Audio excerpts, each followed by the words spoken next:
No dogs for free. Can't have free dogs here. You want dogs, you gotta pay for them. Join my Patreon for dogs. Am I centered? I'm just gonna eat grape nuts. Grape nuts are good.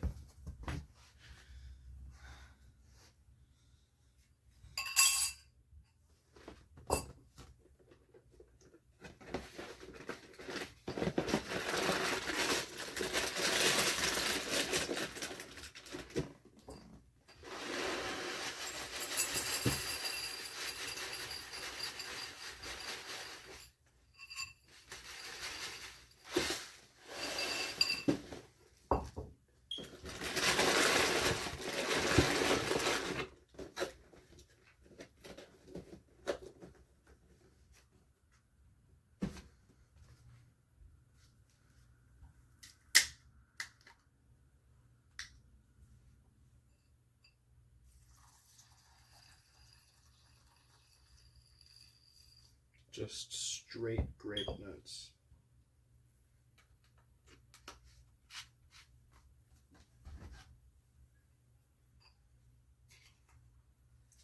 Welcome, lads, to chapter 16 of The Catcher in the Rye, a book by J.D. Salinger. After I had finished my breakfast, it was only around noon, and I wasn't meeting old Sally till 2 o'clock, so I started talking this long walk. I couldn't stop thinking about these two nuns. I kept thinking about that beat-up old straw basket they went around collecting money with when they weren't teaching school. I kept trying to picture my mother or somebody, my aunt, or Sally Hayes's crazy mother, standing outside some department store and collecting dough for poor people in a beat-up old straw basket. It was hard to picture. Not so much my mother, but those other two. My aunt's pretty charitable. She does a lot of Red Cross work and all. But she's very well dressed and all. And when she does anything charitable, she's always very well dressed and has lipstick on and all that crap. I couldn't picture her doing anything for charity if she had... I don't know how to read. I couldn't picture her doing anything for charity if she had to wear black clothes and no lipstick while she was doing it. And old Sally Hayes' mother, my goodness, the only way she could go around with a basket collecting...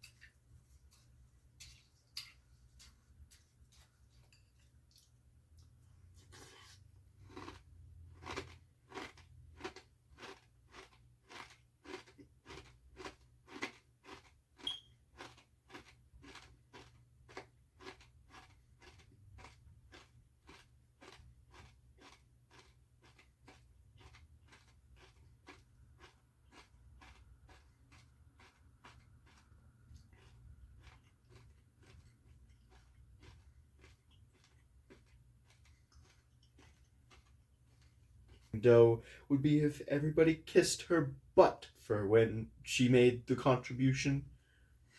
If they just dropped their dough in her basket, then walked away without saying anything to ignoring her and all, she'd quit in about an hour. She'd get bored. She'd hand in her basket and then go someplace swanky for lunch. That's what I liked about those nuns.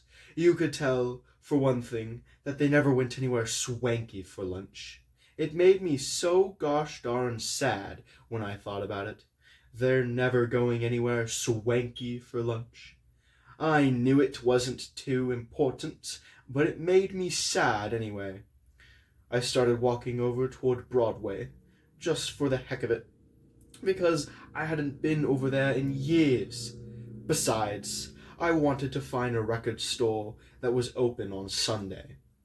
There was this record I wanted to get for Phoebe, called Little Shirley Beans.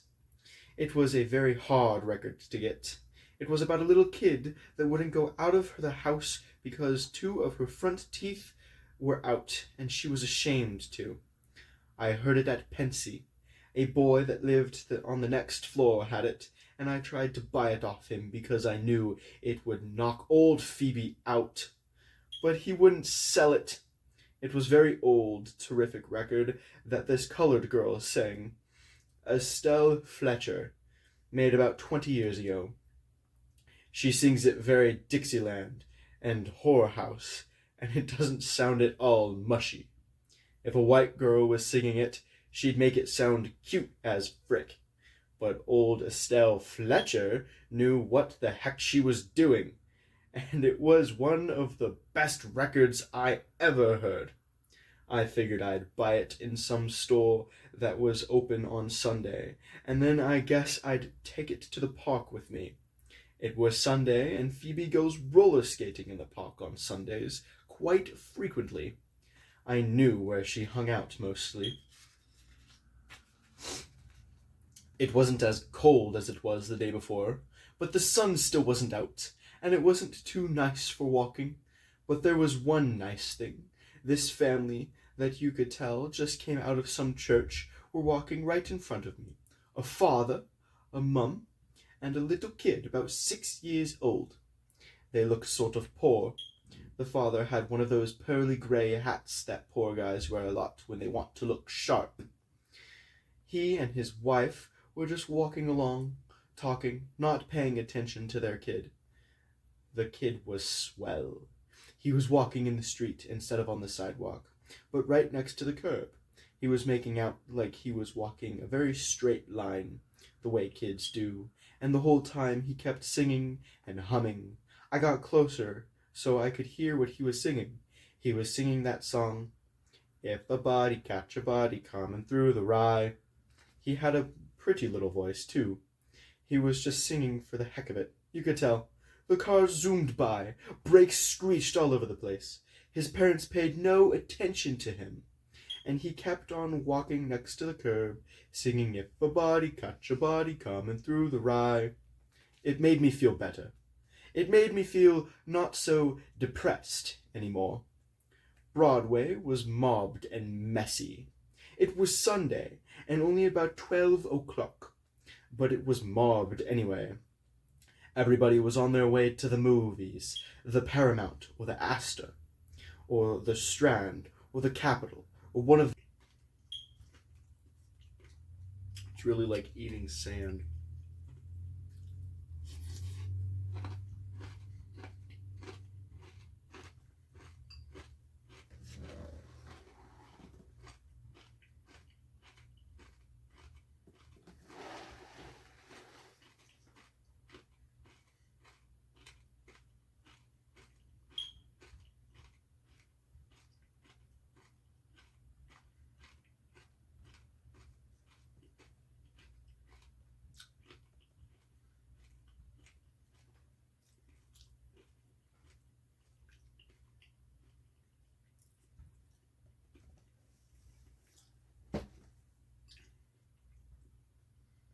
Those crazy places.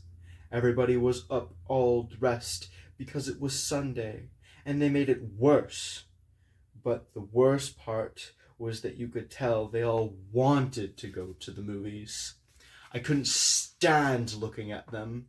I can understand somebody going to the movies because there's nothing else to do, but when somebody really wants to go, and even walks fast so as they get there quicker, then it depresses the heck out of me.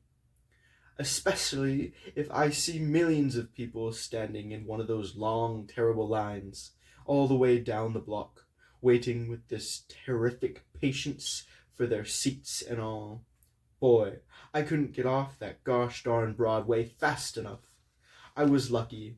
The first record store I went into had a copy of Little Shirley Beans. They charged me $5 for it, because it was so hard to get, but I didn't care. Boy, it made me so happy all of a sudden. I could hardly wait to get to the park to see if old Phoebe was around, so that I could give it to her. When I came out of the record store, I passed this drugstore, and I went in. I figured maybe I'd give old Jane a buzz and see if she was home for vacation yet. So I went in a phone booth, and I called her up. The only trouble was her mother answered the phone. So I had to hang up. I didn't feel like getting involved in a long conversation and all with her. I'm not crazy about talking to girls' mothers on the phone anyway. I should have at least asked her if Jane was home yet, though. It wouldn't have killed me. But I didn't feel like it. You really have to be in the mood for that stuff. I still had to get those dang theater tickets. So I bought a paper and looked up to see what shows were playing. On account of it was Sunday, there were only about 3 shows playing. So what I did was I went over and bought 2 orchestra seats for I Know, My Love. It was a benefit performance or something. I didn't much want to see it, but I knew old Sally, the queen of the phonies, would start drooling all over the place when I told her I had tickets for that, because the Lunts were in it and all. She liked shows that are supposed to be very sophisticated and dry and all, with the Lunts and all. I don't. I don't like shows very much. If you want to know the truth, they're not as bad as movies, but they're certainly nothing to rave about. In the first place, I hate actors. They never act like people. They just think they do. Some of the good ones do, in a very slight way, but not in a way that's fun to watch. And if any actor's really good, you can tell he knows he's good, and that spoils it. You take Sir Lawrence Oliver, for example. I saw him in Hamlet. DB took Phoebe and I to see it last year. He treated us to lunch first, and then he took us. He'd already seen it, and the way he talked about it at lunch, I was anxious as heck to see it too, but I didn't enjoy it much. I just don't see what's so marvelous about Sir Lawrence Oliver. That's all. He has a very terrific voice, and he's a heck of a handsome guy, and he's very nice to watch when he's walking or dueling or something, but he wasn't all the way DB said Hamlet was. He was too like a gosh darn general instead of a sad, screwed up type guy. The best part in the whole picture was when Ophelia's brother, the one that gets in the duel with Hamlet at the very end, was going away, and his father was giving him a lot of advice. While the father kept giving him a lot of advice, old Ophelia was sort of horsing around with her brother, talking his dagger out of the holster, and teasing him and all, while he was trying to look interested in the bull his father was shooting. That was nice. I got a bang out of that. But you don't see that kind of stuff much. The only thing old Phoebe liked was when Hamlet patted down his dog on the head. She thought that was funny and nice, and it was. What I'll have it to do, I'll have to read that play. The trouble with me is I always have to read that stuff by myself. If an actor gets out, I hardly listen. I keep worrying about whether he's going to do something phony every minute. After I get the tickets to the lunch show, I took a cab up the park. I should have taken a subway or something because I was getting slightly low on dough, but I wanted to get off that dang Broadway as fast as I could. It was lousy in the park. It wasn't too cold, but the sun still wasn't out, and there didn't look like there was anything in the park except dog crap, globs of spit, and cigar butts from old men, and the benches all looked like they'd be wet if you sat on them. It made you depressed, and every once in a while, for no reason, you got goose flesh while you walked. It didn't seem at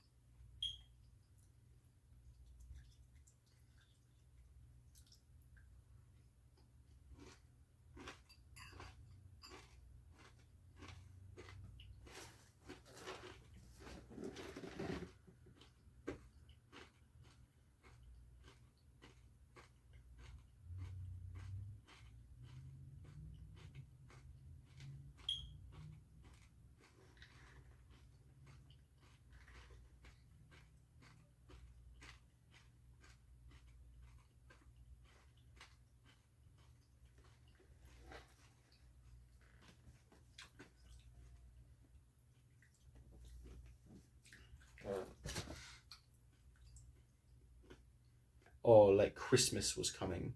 It didn't seem like anything was coming, but I kept walking over the mall anyway, because that's where Phoebe usually goes when she's in the park. She likes to skate near the bandstand. It's funny. That's the same place I used to skate when I was a kid. When I got there, though, I didn't see her around anywhere. There were a few kids around, skating and all, and two boys were playing fly-ups with a softball, but no Phoebe. I saw one kid about her age, though, sitting on a bench all by herself, tightening her skate. I thought maybe she might know Phoebe and could tell me where she was or something. So I went over and sat down next to her and asked her, "Do you know Phoebe Caulfield? By any chance?" "Who?" she said. All she had on was jeans and about 20 sweaters. You could tell her mother made them for her because they were all lumpy. "Phoebe Caulfield. She lives on 71st Street. She's in the 4th grade over at—" "You know Phoebe?" "Yes, I'm her brother." "You know where she is?" "She's in Miss Collins' class, isn't she?" The kid said. "I don't know. Yes, I think she is." "She's probably in the museum then. We went last Saturday," the kid said. "Which museum?" I asked her. She shrugged her shoulders, sort of. "I don't know," she said. "The museum." "I know, but the one with the pictures, or where the Indians are?" "The one where the Indians are." "Thanks a lot," I said. I got up and started to go, but then I suddenly remembered it was Sunday. It's like if concrete was a breakfast food.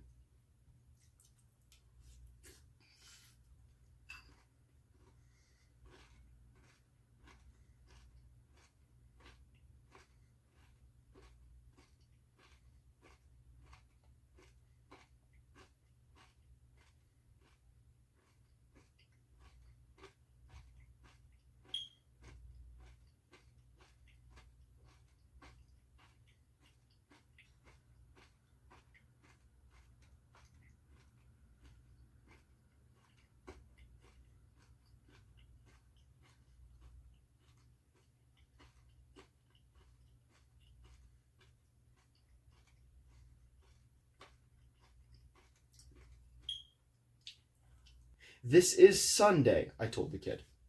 She looked up at me. "Oh, well then she isn't." She was having a heck of a time tightening her skate. She didn't have any gloves on or anything, and her hands were red and cold. I gave her a hand with it. Boy, I hadn't had a skate key in my hand for years. It didn't feel funny, though. You could put a skate key in my hand 50 years from now, in pitch dark, and I'd still know what it was. She thanked me and all when I had tightened it for her. She was very nice, polite little kid. Gosh, I love it when kids are nice and polite, and you tighten their skate for them or something. Most kids are. They really are.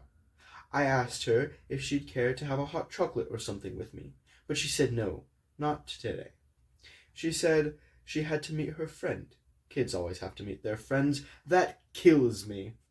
Even though it was Sunday, and Phoebe wouldn't be there with her class or anything, and even though it was so damp and lousy out, I walked all the way through the park over to the Museum of Natural History. I knew that the museum the kid would buy the skate meant. I knew that whole museum route like a book. Phoebe used to go to the same school I went to when I was a kid. And we used to go to the museum all the time.